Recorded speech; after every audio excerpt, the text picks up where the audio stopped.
और मेरी सहायता। कृष्ण विष्णु अवतार है, आप विष्णु के भक्त हैं। मैं हूं विष्णुद्रोही, फिर भी जो आपके आराध्य को हानि पहुंचाना चाहता है उसकी सहायता करना चाहते हैं आप। क्या आप निश्चित रूप से कह सकते हैं कि आप ब्रह्मांड के सभी नियमों को अच्छी तरह समझते हैं? अवश्य।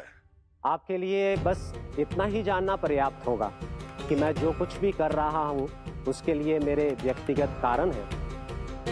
मैं तो बस आपके हित में पिछली बार की तरह एक सुझाव लेके आया था, पर यदि आप मेरा सुझाव सुनना भी नहीं चाहते तो आपकी इच्छा। नारायण हरि, नारायण हरि। कारण चाहे जो हो, इनके पिछले सुझाव के कारण ही आज मेरे शत्रुओं की संख्या कम है। अन्यथा मैं देवकी के अन्य पुत्रों को भी जीवित छोड़ देता, और आज वो सब अपने भाई के साथ मिलकर उसकी शक्ति को अनेक गुना बढ़ा देते। ठहरिए देव ऋषि।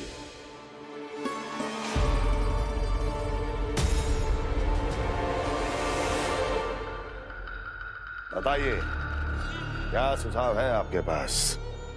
मेरे सुझाव का नाम है कालिया नाग।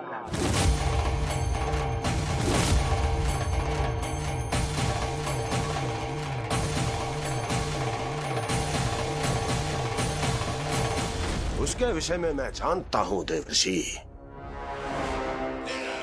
तो समस्या यह है कि मैं स्वयं उससे मिलने नहीं जा सकता, उससे भेंट नहीं कर सकता।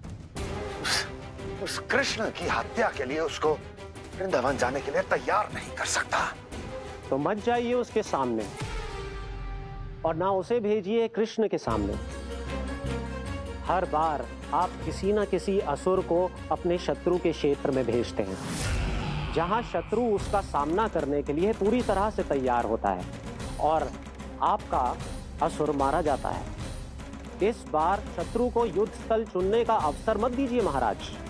इस बार योजना का जाल ऐसे बुनिए कि कृष्ण स्वयं उसके पास जाने के लिए विवश हो जाए। कालिया नाग स्वयं काल है, मृत्यु का दूसरा नाम है। उसके विष का उपयोग अपने लाभ के लिए कीजिए महाराज। वैसे कालिया के विष की अधिकता का अनुमान तो होगा ही आपको।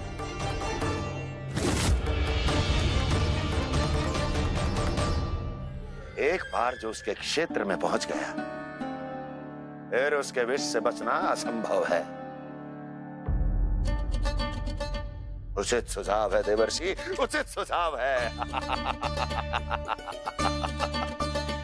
देवर्षि, उस छलिया विष्णु की भक्ति करते करते आप भी उसके रंग ढंग सीख गए हैं। उचित है। उचित है।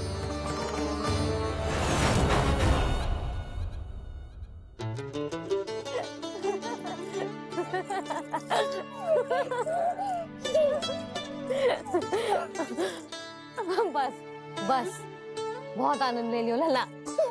बस अब दूध पी ले। ठहर ठहर, गर्म है। जी ले ले भी।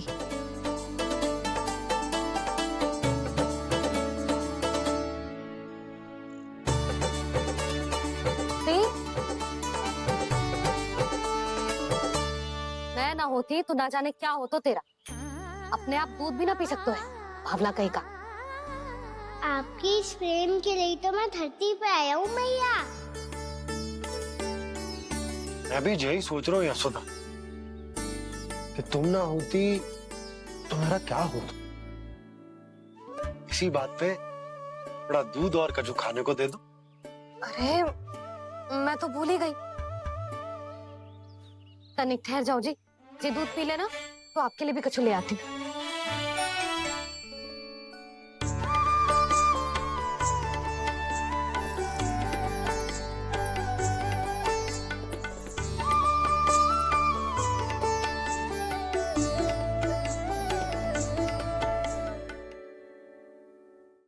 प्रणाम महाराज।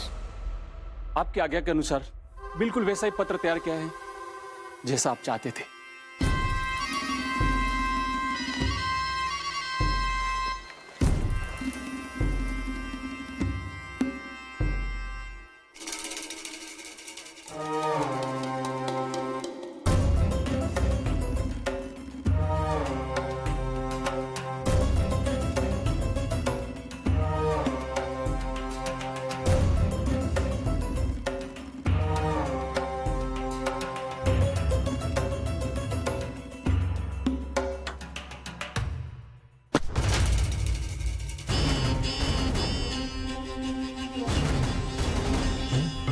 कृष्ण जन्म से लेकर आज तक ये मेरी सबसे महत्वपूर्ण योजना है। इसका सफल होना निश्चित है दूत,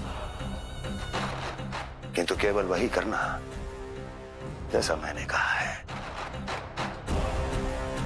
जाओ।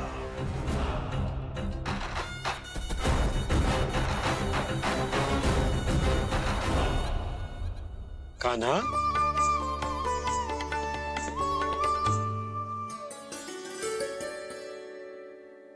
क्या होगा? बाबा, मैं चाहता हूँ कि मैया की स्वमता क्रिस्टल फ्रेम की वर्षा मुझ पे सरते ऐसे होते रहे। वो तो होती रहेगी लल्ला। अपने लल्ला के लिए किसी मैया का प्रेम कभी कम हो सकता है भला? नंदराज, वो मथुरा से एक दूत आयो है महाराज कंस का राजपत्र लेके।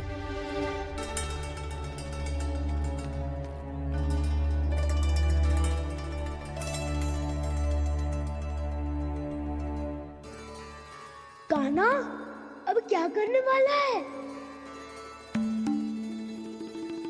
तेरे बाबा कहाँ गए? हाँ? कंस मामा का खेल आरंभ हो गया है, पर मैया वो सब सुनेगी तो व्यर्थ ही चिंतित हो जाएगी। बस थोड़ा बाहर गया मैया, कछु खा लिए से।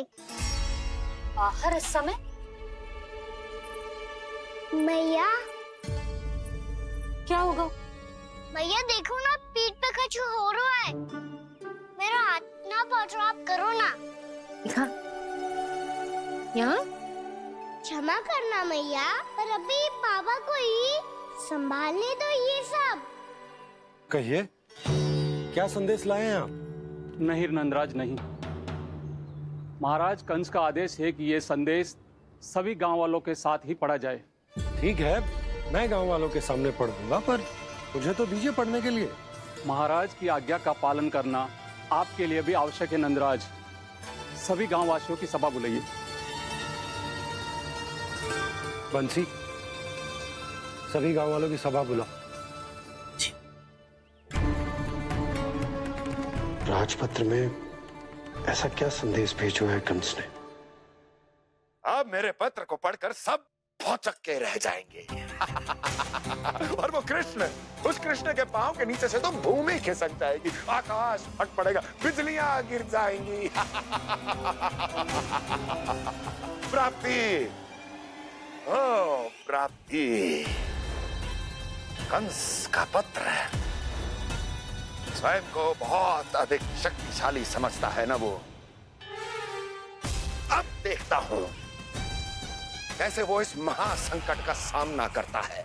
वो कृष्ण, वो अपनी मृत्यु स्वयं चुनेगा या मृत्यु की वेदी पर चढ़ा देगा प्रिय वृंदावन वासियों को।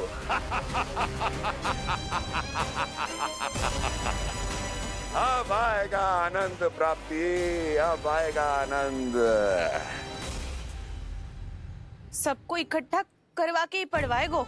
अवश्य ही कोई विशेष संदेश दिया होगा कंस ने। मैं भी यही सोच रही हूँ सुलक्षणा जी, कछु ना कछु तो विशेष है, पर जे हो क्या सकता है?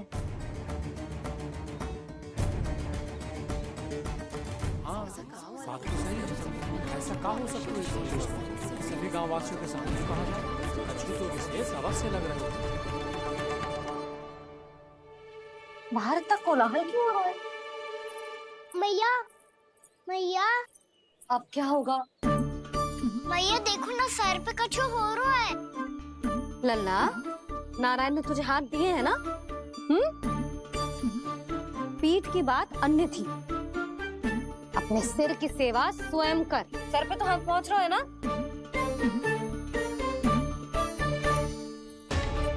मैया सुनो ना, मैया देखो ना, तीव्र कर कछु हो रहा है। मैया देखो ना, तीव्र कछु हो रहा है।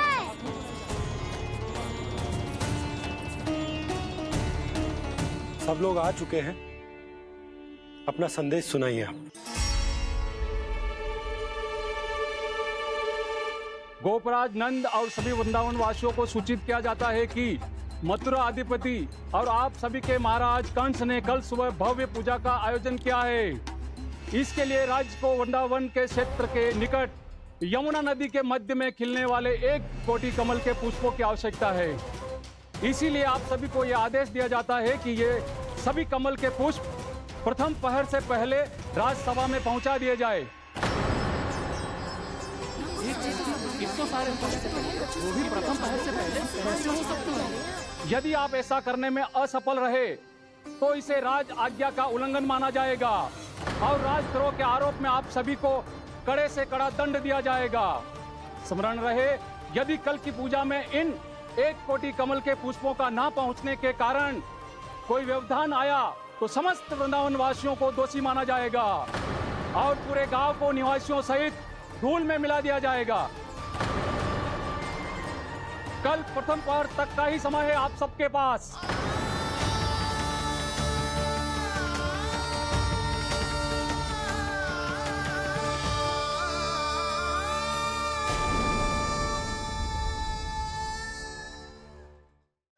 एक कोटि कमल पुष्प, वो भी कल प्रथम प्रहर में?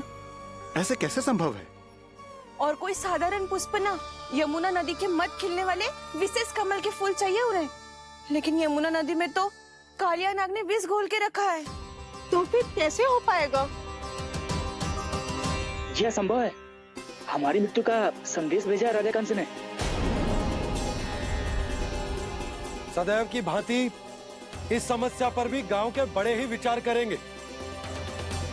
बालकों का यहाँ होना उचित ना है।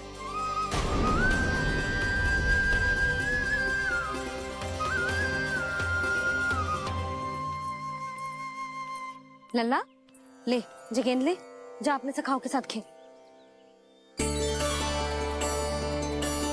सुबह उज्जवल, मधुमंगल वसंता, देखो भैया ने क्या दिया है। चलो खेले, बहुत आनंद आएगा आज।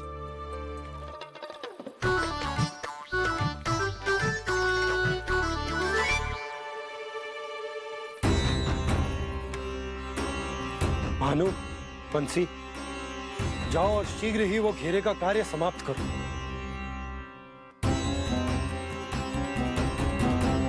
पर कछु ना कछु तो करना पड़ेगा ना।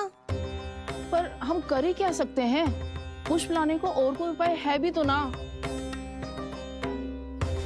मैं चला जाऊंगा जमुना जी में। वैसे भी मेरे जीवन के कितने दिन शेष बचे हैं। गांव के लिए, समाज के लिए कुछ करके मरूं, तभी तो शांति मिलेगी। ना काका, यदि आप उस विषैले जल में छलांग लगा भी दोगे, किंतु 1 कोटि कमल पुष्प एकत्रित कर पाना आपके लिए संभव ना है। इससे अच्छा है कि मैं चला जाऊं। यदि मैं मर भी गया तो मेरे पीछे रोने वाला कोई ना है। किसी को कहीं जाने की आवश्यकता ना है। गोप नरेश होने के नाते ये मेरा कर्तव्य है कि मैं आप सबकी रक्षा करूं। नंदराज, आपको जाना है तो जाओ। हरिया, काका, भैया सब चले जाओ। लेकिन आपको पता है वहाँ का जल कितना विषैला है। आप लोग एक क्षण भी जीवित नहीं रह पाओगे। फिर कैसे इकट्ठा करेंगे 1 कोटि कमल पुष्प? आप बात तो सही कह रही हैं शांति। उस दुष्ट कंस ने ऐसी मांग रख के हम सबको फंसा दिया। हम में से कोई भी क्यों न चला जाए और इस संकट का समाधान न निकलेगा। कान्हा, बताना कौन सा खेल खेलें? गेंद पकड़ खेलते हैं। पर एक बात सुन लो सब, कोई भी तीव्र गति से ना फेंकेगा गेंद को। भैया ने फ्रेम बनाई है मेरे लिए। सब तैयार हो?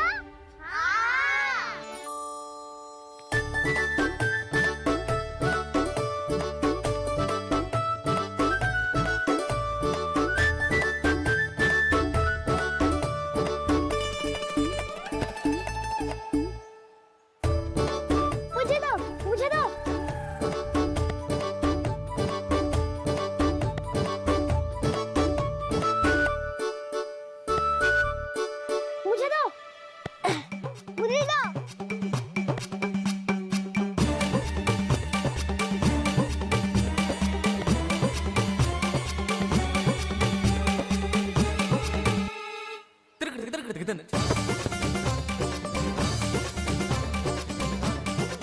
कान्हा, इतनी धीरे से फेंकेगो तो कैसे आनंद आएगा?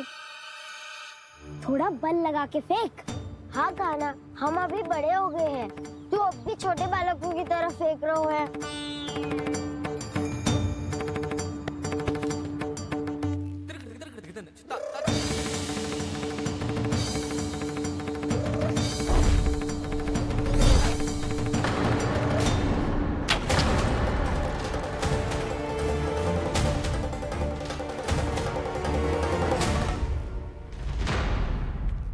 दीदी जी क्या करो कान्हा?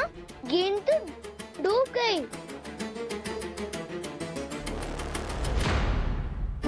अच्छा, तो ये सब इसकी योजना का भाग था ताकि ये कालिया का सामना कर पाए। तुम सबने तो कही थी तीव्र गति से फेंको, देखो सिखवा दी ना मेरी गेम। मुझसे नदी में और मुझे जाके लानी पड़ेगी। रुक जा कान्हा, रुक जा कान्हा। जी क्या बोल रहे थे कान्हा? इसमें तो बहुत संकट है। कोई भी संकट मेरी मैया का उपहार खोने से बड़ा ना है। बहुत प्रेम से बना के उन्होंने दी थी। हे नारायण, कोई उपाय समझ में ना आ रहा है। मैया, हम कैसे करेंगे हम अपने गांव की रक्षा? कीड़े पड़ेंगे उस दुष्ट को। यदि उसके कारण किसी के प्राण चले गए तो कौन सा फल मिलेगा उसे इस पूजा का? तुम सही कह रही हो सुध। हमारे पास कोई और दूसरा विकल्प भी तो ना है।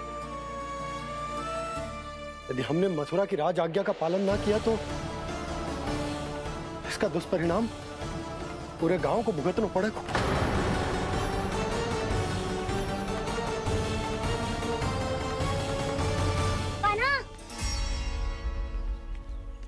तुम्हें पता है कि तो भगवान है, दिव्य है, बहुत शक्ति है तुझमें। पर फिर भी हम तुझे विषैले जल में ना जाने दे सकते। कुछ होगा तो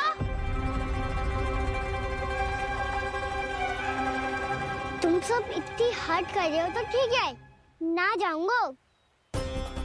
गेंद कहाँ गिरी है, कितनी दूर गई है, ये तो देख लूं, ताकि उसे बाहर निकालने का कोई उपाय ढूंढ पाऊं।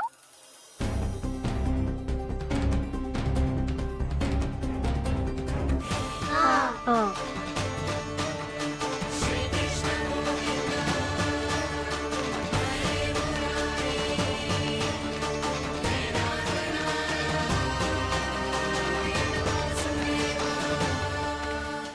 कान्हा की ये लीला तो समझ ही नहीं आ रही। पहले इसने देवश्री नारद को मथुरा जाकर कंस को भड़काने के लिए कहा, फिर स्वयं ही दुखी भी हो गया कि अब इसका रहस्य सबके सामने खुल जाएगा। और अभी स्वयं ही तो इसने कहा था कि गेंद बहुत महत्वपूर्ण है, फिर स्वयं ही उसे नदी के विषैले जल में फेंक दिया।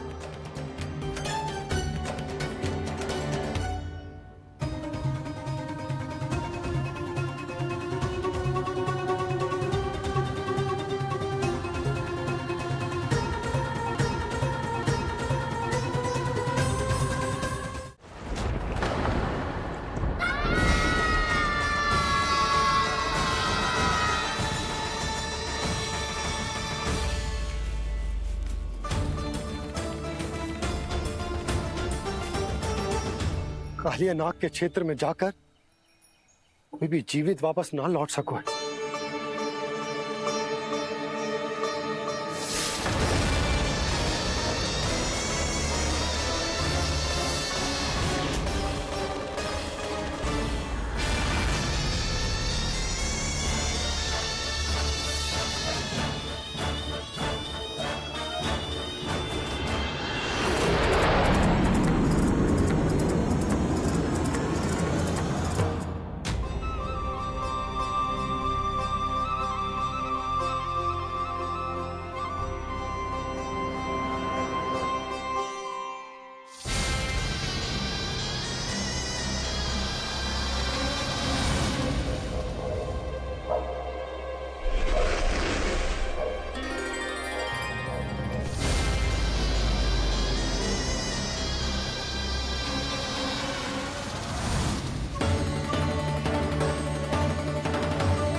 कालिया नाग तो उसे देखते ही निकल जाएगा।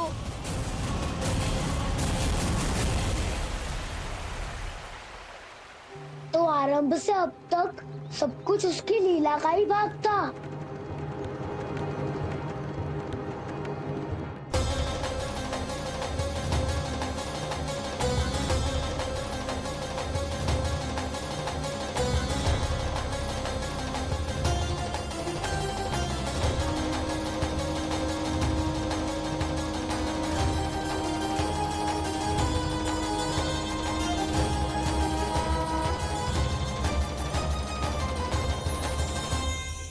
इतना सुंदर रूप, मन मोहने वाली मुस्कान, अद्भुत तेज और भगवान जैसी दिव्यता। कौन हो तुम? हाँ, तुम्हें देखकर तो हम सब सम्मोहित ही हो गए।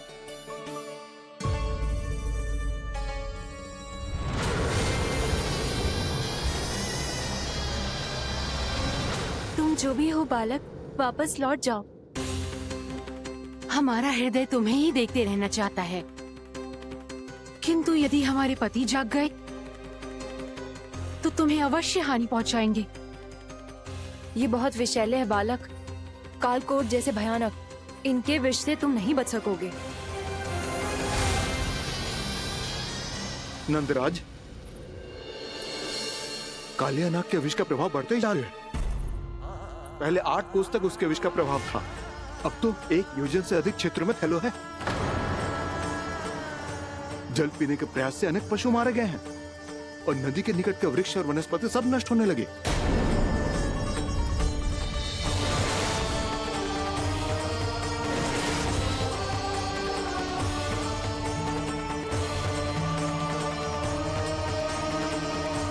इनके विष की तीव्रता इतनी अधिक है बालक कि इनके संपर्क में आने वाले को तड़पने का भी अवसर नहीं मिलता।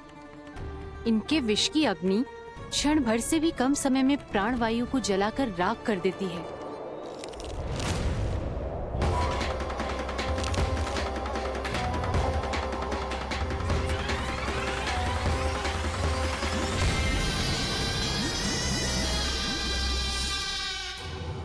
तब तो समस्या और भी गंभीर हो जाएगी। मैंने तो सुनो है कि कालिया नाग कम से कम 2 योजन लंबा है, सैकड़ों फन है उसके।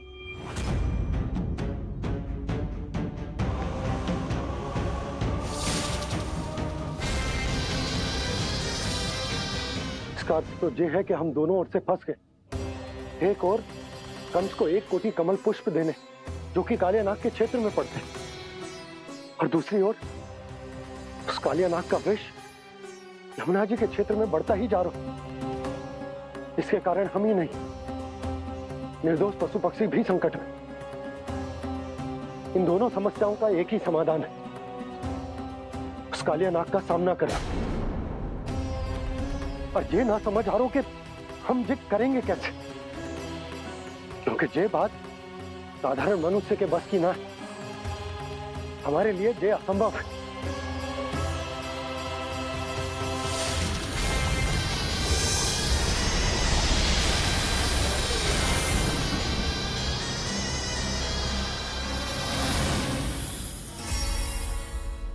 अब तो तुमने अपनी आंखों से भी देख लिया बालक, ये कितने विषैले हैं।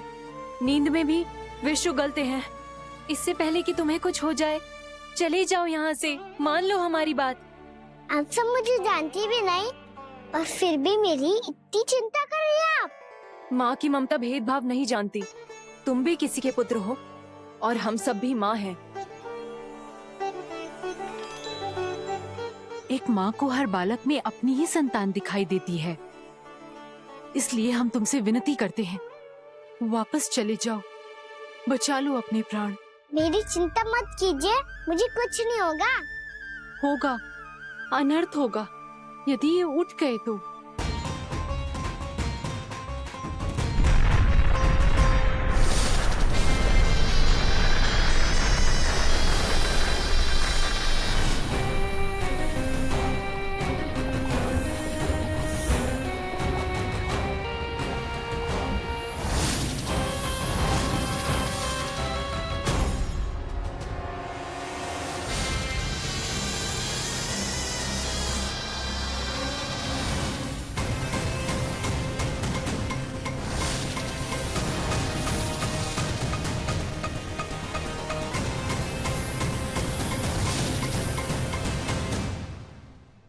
सामने होते हुए भी अपने इश्क को केवल वही देख सकता है जो अपना अभिमान त्याग चुका हो। पर पूर्व जन्म में मेरा भक्त होने के नाते मेरा सत्य स्वरूप देख पाने में मुझे इसकी सहायता करनी चाहिए।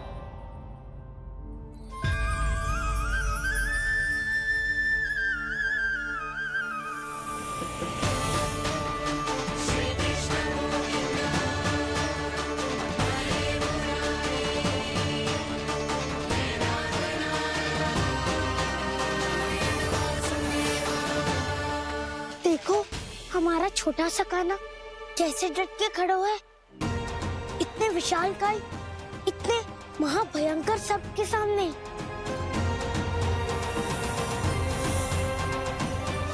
ये कोई भगवान नहीं है जो इसके सामने हाथ जोड़ रही हो तुम सब।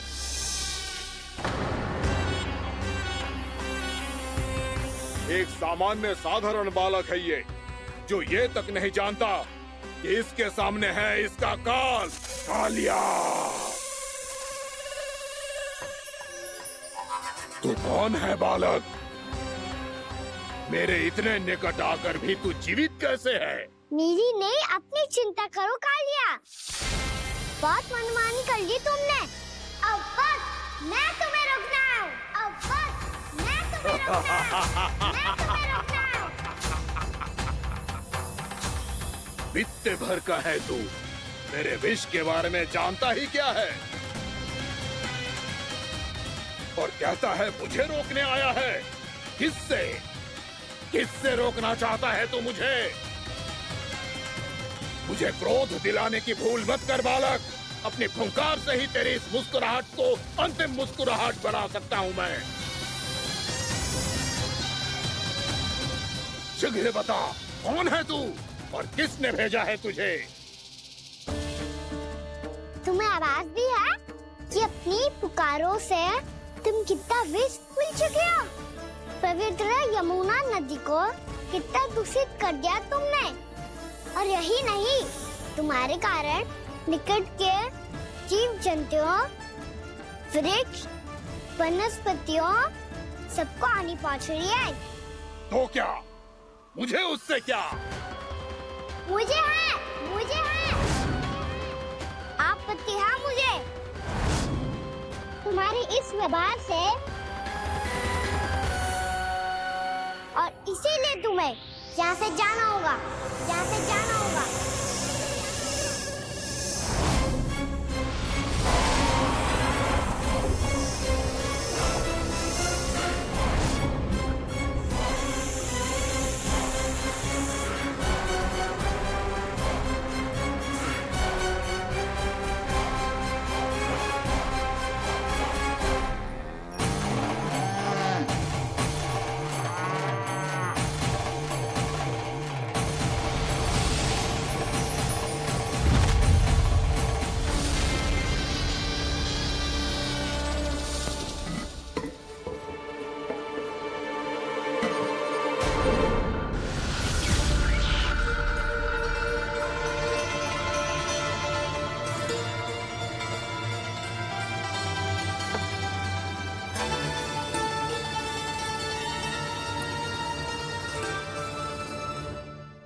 मुझे आदेश देने का साहस भी कैसे किया तूने? इस क्षेत्र को मैंने अपना राज्य बनाया है, मेरा परिवार रहता है यहाँ, और तू मुझे यहाँ से जाने के लिए कह रहा है?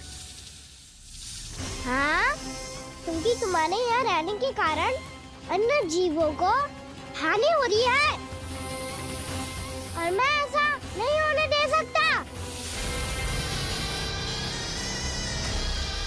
मैं तो बस वही कर रहा हूँ जो एक सर्प का स्वभाव है। विष फैलाना स्वाभाविक है मेरे लिए, इसलिए मुझे चुनौती मत दे बालक। चुनौती तो मैं दे चुका हूँ कालिया। अब तो बस तुम्हें स्वीकार करनी है।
चेतावनी दे रहा हूँ, यहाँ से चले जाओ। अपनी भूल को पहचानो कालिया, तुम जो कर रहे हो अनुचित है।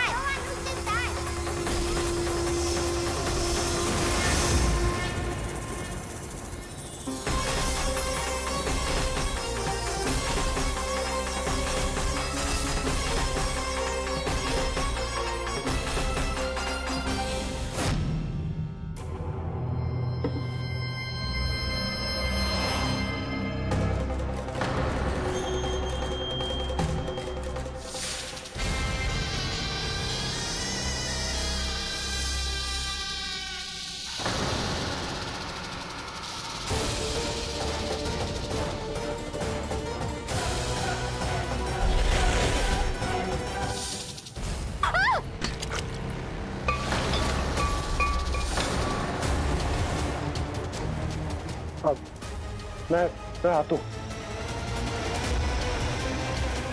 क्या हो गया सुधा? मुझे आवाज हो रहा है जी, कछु ना कछु गड़बड़ है।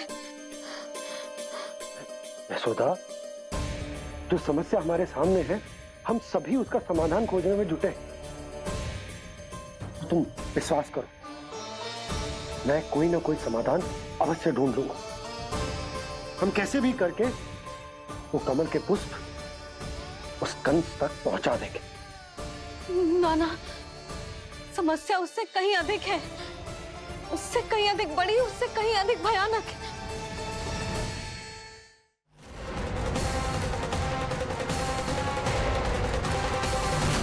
विस्की ये बूंद से ही सबके प्राण चले जाते हैं। इसने तो विस्की धारियां फेंके हुए हैं खाना पे। कान्हा कैसे बच्चे को अधिक विष से? इसका विष तो क्या, ये सर स्वयं भी छू तक नहीं पाएगा हमारे कान्हा को।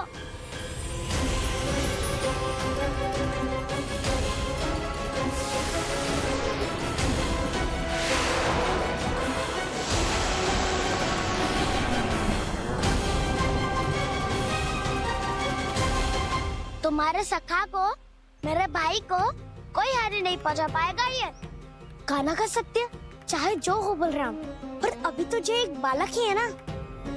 देखो कैसे विष के कारण स्थिर हो गया है।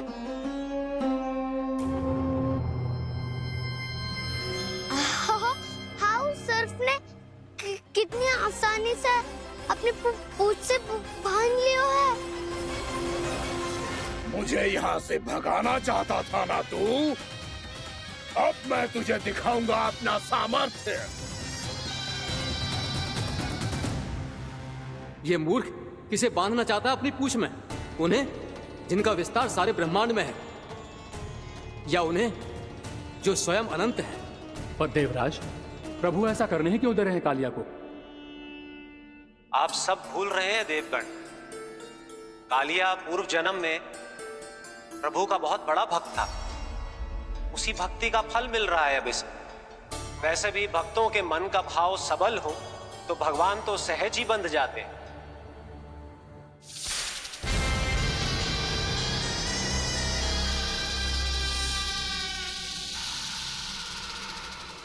बलराम, तुमने ही तो कही थी कान्हा को कछु ना होगा। देखो उस दुष्ट ने चारों ओर से जकड़ लियो है।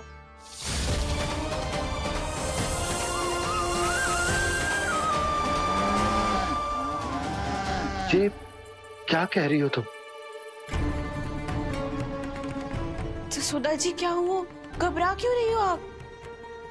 सुलक्षणा, मुझे आभास हो रहा है कुछ बहुत बड़ी अनहोनी हो गई है। नंदराज, नंदराज, नंदराज!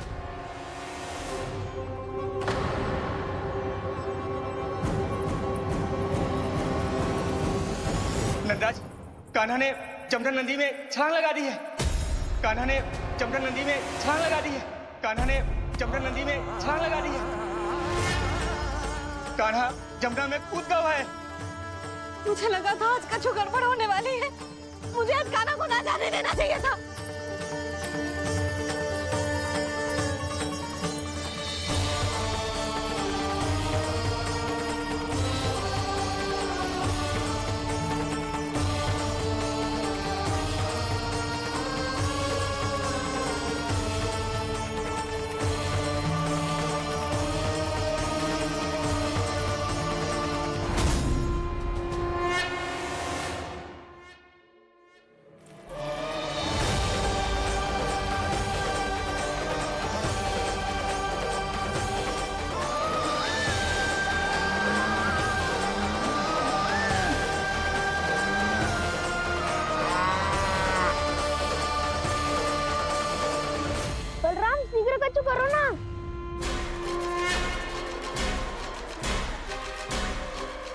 कुछ भी करो पर कान्हा को बचाओ। नाग बहुत भयंकर है, कान्हा अकेले ना संभाल पाएगा इसे।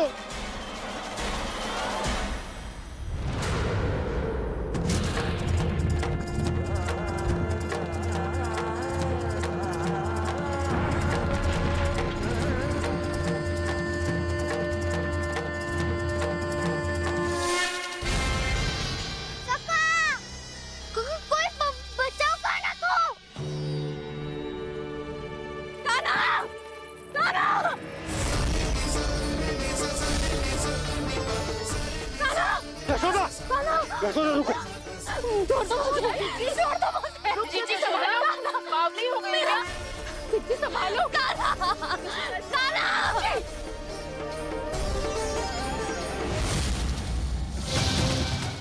नाना, नाना, नागराज, मेरे प्राण ले लो। हमारे कान्हा से क्या शत्रुता है आपकी? प्रभु के लिए जो प्रेम यशोदा मैया के हृदय में है, वही इन सभी गोपियों के हृदय में भी है।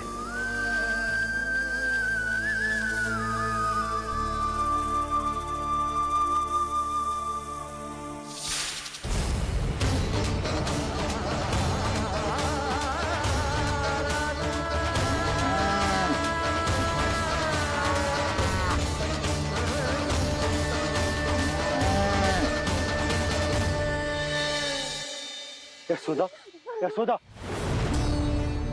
देखो इन गोपियों को, इन गैयाओं को। इन सब के मन में भी तुम्हारी भांति ही ममता भरी हुई। वो सब भी कान्हा से उतना ही प्रेम और स्नेह करती है, उतनी ही ममता से भरी हुई है जितनी कि तुम। तो तुम ही सोचो, जिसके साथ इतनी ममता और इतना स्नेह, इतना प्रेम, उसका कोई क्या कर सकता है? उस काले नाग का वेश इस सब आशीर्वादों के सामने कछु न है। कछु करो जी। उसे बोलो वो मेरे प्राण ले दे, मेरे कान्हा को छोड़ दे। यशोदा,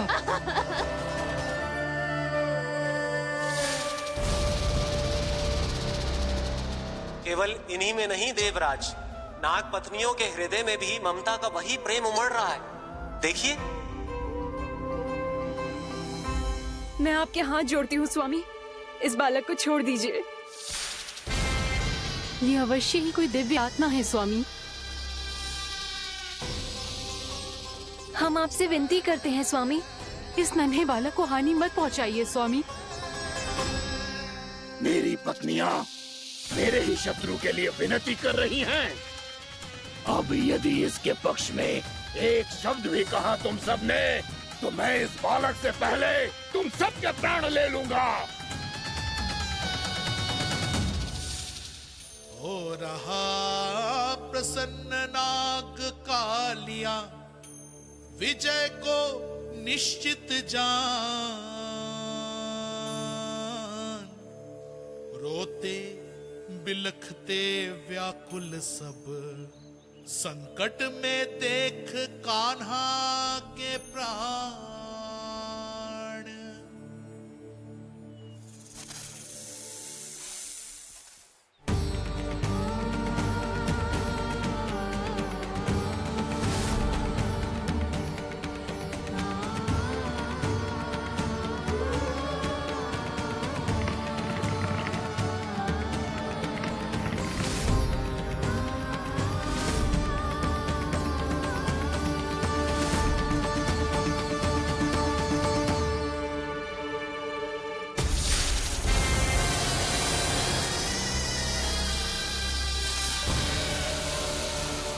कुछ करो जी, मेरे लल्ला को बचा लो, कोई तो कुछ करो। जीजी, संभालो यशोदा। यशोदा, यशोदा तुम शांत हो जाओ, मैं कान्हा को वापस लेकर आऊंगा। मैं रक्षा करूंगा उसकी। ना नंदराज, नंदराज नहीं। कम से कम आप तो समझो नंदराज, कालिया के पास आप जाओगे तो आप भी फंस जाओगे।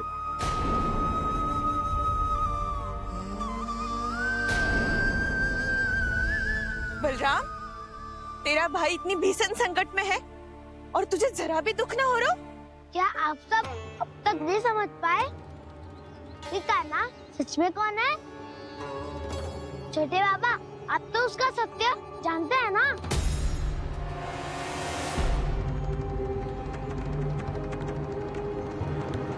मानता हूँ कि आप सब कान्हा के रहस्य के बारे में नहीं जानते, पर क्या उसके जन्म से आज तक घटी एक से बढ़कर एक विचित्र घटनाओं को भी भूल गए हैं आप सब?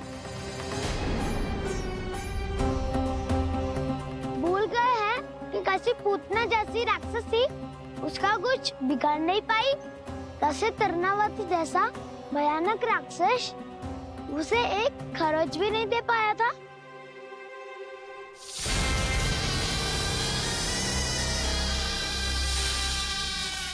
आप सबने अपनी आंखों से देखा था ना, बकासुर से कान्हा की रक्षा करने देवता स्वयं आए थे, पर सत्य तो ये है कि वो सभी देवता भी उस असुर के सामने असमर्थ हो गए थे। तब कान्हा ने बहुत ही आसानी से उस भयंकर असुर का वध किया था, एक ही बार में धराशायी कर दिया था उसे। तो आप सभी सोचिए, बार बार ऐसे असाधारण कार्य करने वाला बालक साधारण कैसे हो सकता है? अब तो आरंभ से ही सारा सत्य जानते हैं छोटे बाबा। रहस्य छुपाने में सदैव कान्हा की सहायता करते आए हैं आप, और आज आप स्वयं ही उसके सत्य को भूल रहे हैं। और तुम सब भी तो जानते हो कान्हा की शक्तियों के बारे में, तो क्या तनिक भी विश्वास न आया अपने सखा पे? बलराम, तू क्या कह रहे हो?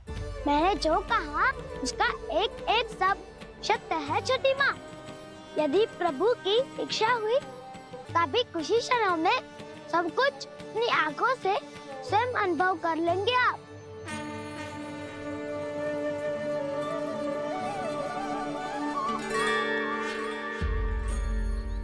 शांताकारं भुजगशयनं पद्मनाभं सुरेशं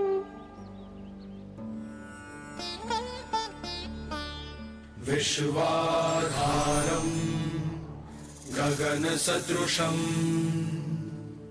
मेघवर्णं शुभांगं लक्ष्मीकान्तं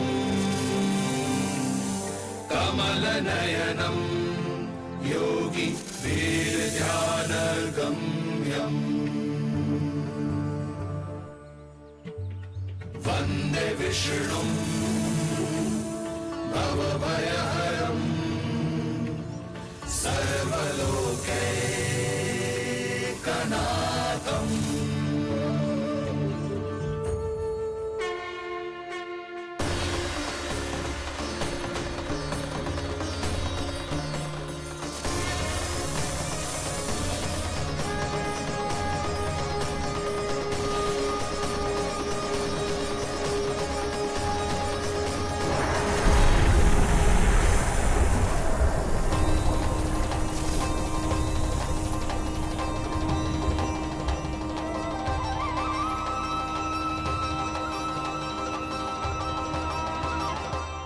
तुझे क्या लगता है बालक कि तू मेरी जगत से निकल गया तो अब बच जाएगा तू?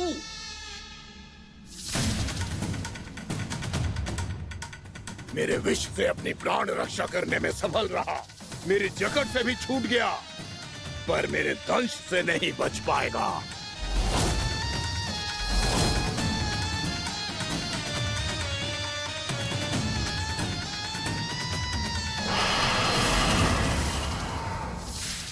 अब भय से भाग रहा है, पर मैं तुझे मृत्यु देकर रहूंगा।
नन्हा सा कान्हा कितनी देर भाग पाएगा?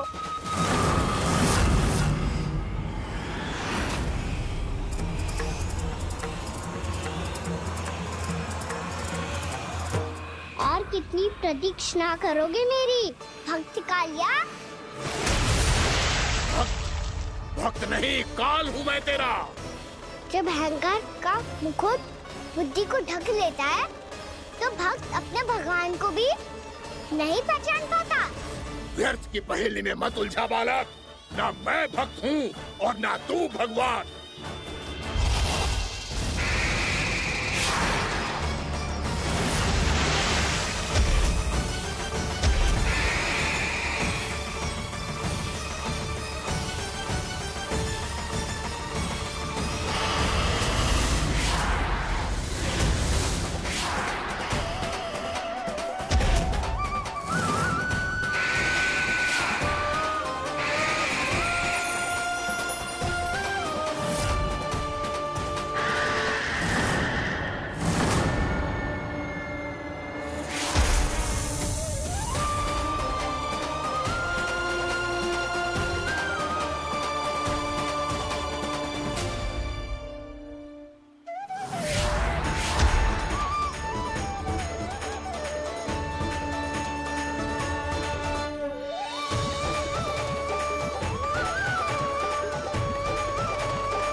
जिसके लिए इतने व्याकुल हो रहे थे, उसे छूकर कालिया नाग का हलाहल जैसा विष भी चरणामृत बन गया है और यमुना जी के जल में फैल चुके विष के प्रभाव को भी नष्ट कर रहा है।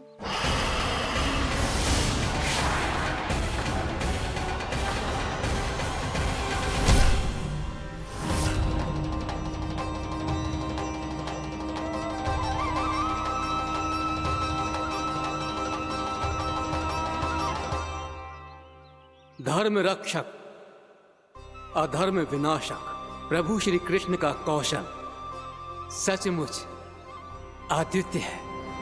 नारायण नारायण।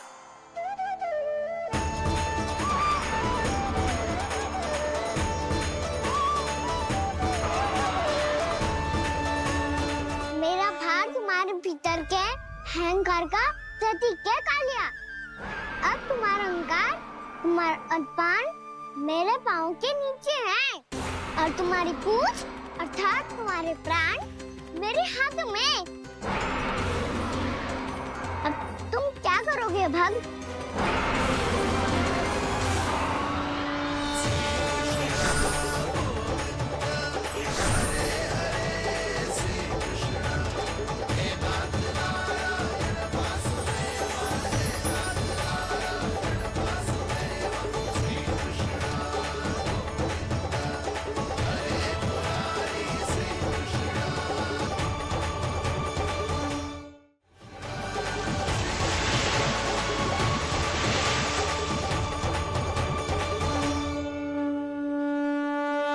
प्रभु, भले ये आपको पहचानने में असमर्थ हो, पर हम सब ने आपको पहचान लिया है।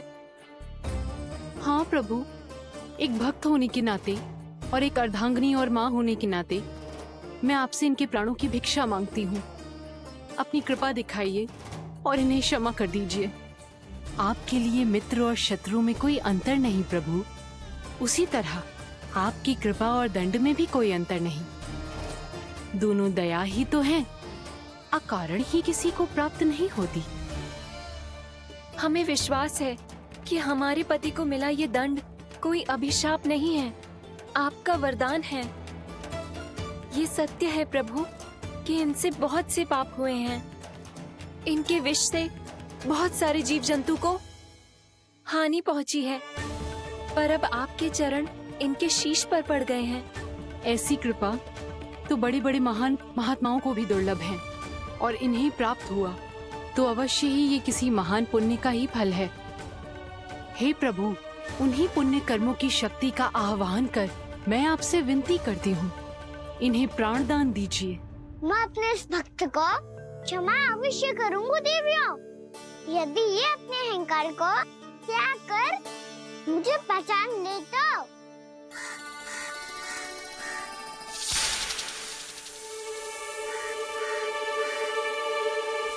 मैं तुम्हें श्राप देता हूँ, जितनी विषैली तुम्हारी जिह्वा है उतने ही विषैले सर्प बन जाओ तुम।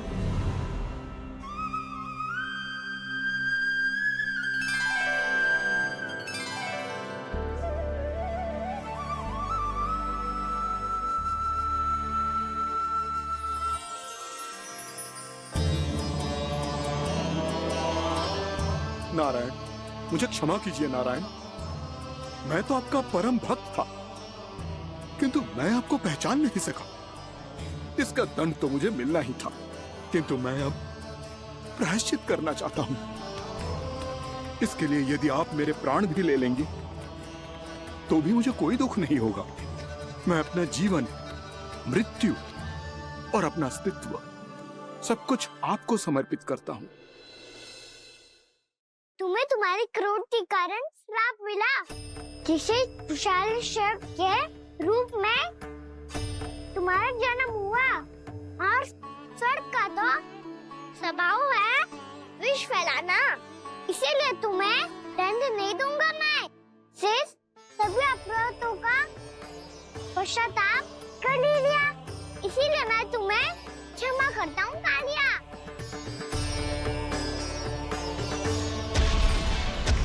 पर तुम्हें यहाँ से दूर समुद्र के बीच जाकर रहना होगा, जहाँ किसी निर्दोष का जीवन तुम्हारे विष से प्रभावित ना हो। मैं चाहकर भी आपकी इस आज्ञा का पालन नहीं कर सकता। मैं असमर्थ हूँ प्रभु, क्योंकि यदि मैं इस क्षेत्र को छोड़कर गया तो मेरी मृत्यु निश्चित है। आपसे क्या छुपा है प्रभु? आप तो जानते हैं कि सर्प जाति और आपके वाहन गरुड़ के बीच अनंत शत्रुता चल रही है, जिसका प्रारंभ नागों के द्वीप नागालय से हुआ था।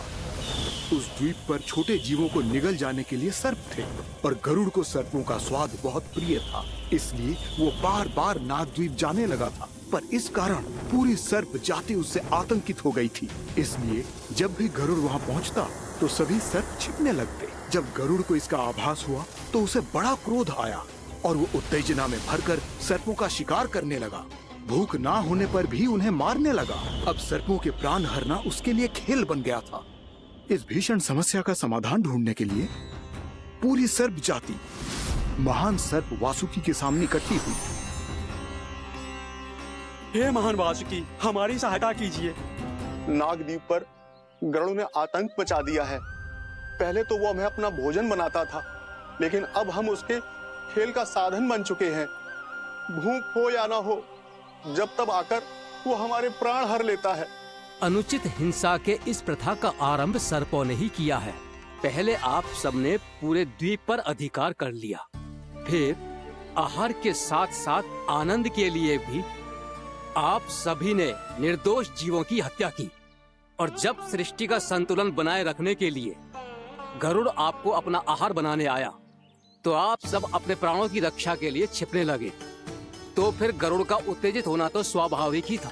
नागनाथ, जो हमने अन्य जीवों के साथ किया वही अब हमारे साथ हो रहा है, परंतु ये भी तो सृष्टि के संतुलन के विरुद्ध ही है ना? अवश्य है, इसलिए मैं गरुड़ से चर्चा करूंगा। धन्यवाद प्रभु।